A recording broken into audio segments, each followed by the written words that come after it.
నీకంటే నాకే ఎక్కువ లవ్ మీద నమ్మకం ఉంది. ఓ మాట చెప్తాను విను, లవ్ కొంతకాలమే బాగుంటుంది.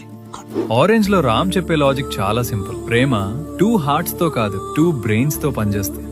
ఇవాళ నచ్చింది రేపు నచ్చకపోవచ్చు. ప్రేమ కావాలని అడుగు, ఇంత ఇస్తాను.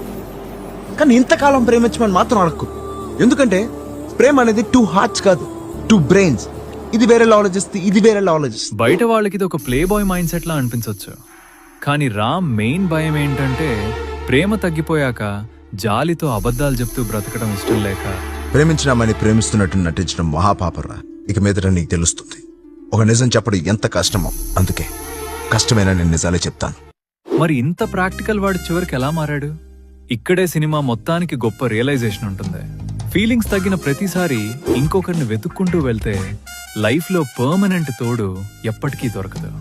ప్రేమ అంటే ఎప్పుడు ఫస్ట్ డే లా ఫీల్ అవడం కాదు, ఆ ఫస్ట్ డే తర్వాత వచ్చే బోరింగ్ ఫేజ్ ని కూడా ఒకే మనిషితో కలిసి దాటడం.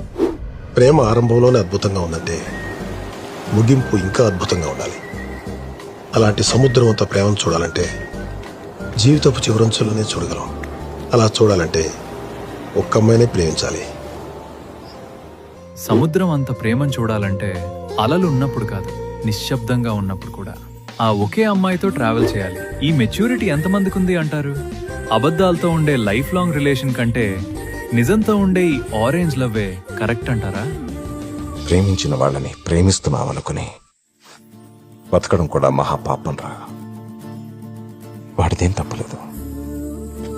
వాడికన్నా ప్రేమించేవాడు నా కూతురికి దొరకడరా. నా ప్రేమలో నేను నిజంగా ఉండడానికి ప్రయత్నించాను. ఎనీవే, అర్థం చేసుకున్నాం. I'm so happy.